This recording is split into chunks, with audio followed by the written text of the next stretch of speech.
பால் பண்ணை அருகே கழுத்தறுக்கப்பட்ட நிலையில் சடலமாக கிடந்த இளம்பெண். சடலத்தை மீட்டு பிரேத பரிசோதனைக்கு அனுப்பி வைத்த போலீசுக்கு போன் செய்து கொலையை ஒப்புக்கொண்ட காதலனை கஸ்டடியில் எடுத்து விசாரித்த போலீஸ். அடுத்தடுத்த விசாரணையில் வெளியான பகீர் தகவல். இளம்பெண் எதற்காக கொலை செய்யப்பட்டார்? அவர்களுக்குள் அப்படி என்ன பிரச்சனை நடந்தது? என்ன?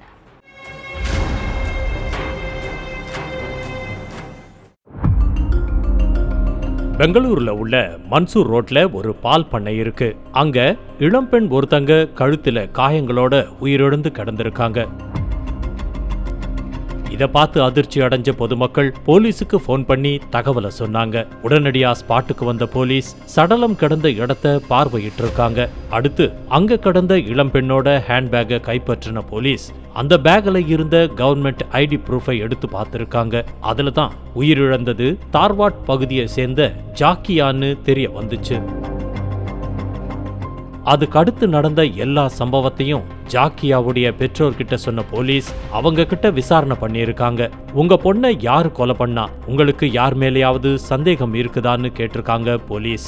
அப்போ என் மகளுக்கு இப்பதான் நிச்சயதார்த்தம் டேட்டை பிக்ஸ் பண்ணோம், அதுக்குள்ள எந்த படுபாவி என் மகளை இப்படி கொலை செஞ்சான்னு தெரியலையேன்னு சொல்லி கதறி அழுதிருக்காங்க. இதுக்கடையில விசாரணையில இருந்த போலீஸுக்கு போன் ஒன்று வந்திருக்கு. அப்போ எதிர்முனையில பேசின நபர், சார் என் பேரு சபீர் முல்லா, நான் தான் ஜாக்கியா முல்லாவை கொலை செஞ்சேன்னு சொல்லியிருக்காரு. இதனால செல்போன் நம்பரை ட்ரேஸ் பண்ணி அதே பகுதியில சுத்திக்கிட்டு இருந்த கொலையாளிய கஸ்டடியில எடுத்து விசாரிச்சிருக்காங்க போலீஸ். கர்நாடகாவில் உள்ள தார்வாட் பகுதியை சேர்ந்தவன் சபீர் முல்லா. இவன் எந்த ஒரு வேலை வெட்டிக்கும் போகாம ஊதாரியா ஊர் சுத்திக்கிட்டு இருந்திருக்கான். இவனும் சொந்தக்கார பொண்ணான ஜாக்கியா முல்லாங்கிற பொண்ணும் ரொம்ப நாட்களா காதலிச்சுட்டு இருந்திருக்காங்க. ஜாக்கியா ஒரு பிரைவேட் கம்பெனில வேலை பார்த்துக்கிட்டு இருந்திருக்காங்க. ஆரம்பத்துல இவங்களுடைய காதலுக்கு பெத்தவங்க எதிர்ப்பு தெரிவிச்சிருக்காங்க. ஆனா இரு வீட்டாரையும் சமாதானப்படுத்தின சபீரும் ஜாக்கியாவும் காதலுக்கு ஓகே சொல்ல வச்சிருக்காங்க. அடுத்த மாசம் 2 பேருக்கும் நிச்சயதார்த்த தேதியும் முடிவாகி இருக்கு. சம்பவத்தன்னைக்கு சபீரும் ஜாக்கியாவும் அவுட்டிங் போயிருக்காங்க. அப்போ திருமண செலவு தொடர்பாக 2 பேருக்கு இடையில பிரச்சனை ஏற்பட்டிருக்கு. எங்க பக்கத்து வீட்டுக்காரங்க எல்லாரும் அதிக வரதட்சணையோட தான் கல்யாணம் பண்ணாங்க. அதே மாதிரி நீயும் உங்க வீட்ல இருந்து அதிக நகைகளை எடுத்துட்டு வா, வீட்டுக்கு தேவையான பொருட்களையும் உங்க வீட்ல இருந்தே கொண்டு வந்துருன்னு சொல்லியிருக்காரு சபீர். அதுக்கு ஜாக்கியா, எங்க பெத்தவங்க ரொம்ப கஷ்டப்பட்டவங்க, சொந்தக்காரங்க ஃப்ரெண்ட்ஸ்னு பல பேர்கிட்டையும் கடன் வாங்கித்தான் இந்த கல்யாணத்தையே நடத்துறாங்க. அதனால அவங்களால என்ன பண்ண முடியுமோ அதை மட்டும்தான் எங்க வீட்டுல செய்வாங்கன்னு பதில் அளிச்சிருக்காங்க. அதுக்கு சபீர் ஜாக்கியா கிட்ட சண்டை போட்டு அவங்கள தகாத வார்த்தைகளால திட்டி இருக்காரு.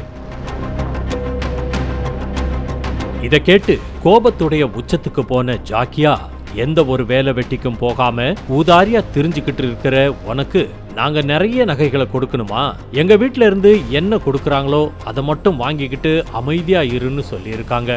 இதனால 2 பேருக்கும் நடுவுல பயங்கர வாக்குவாதம் ஏற்பட்டிருக்கு. ஜாக்கியாவுடைய பேச்சை கேட்டு ஆத்திரமடைந்த சபீர் தனது காதலிய சரமாரியா அடிச்சிருக்கான். அடுத்து அங்க கிடந்த துணியை எடுத்து ஜாக்கியாவை கழுத்தை நெரிச்சு கொன்னுட்டு தப்பிச்சு போயிட்டான் சபீர்.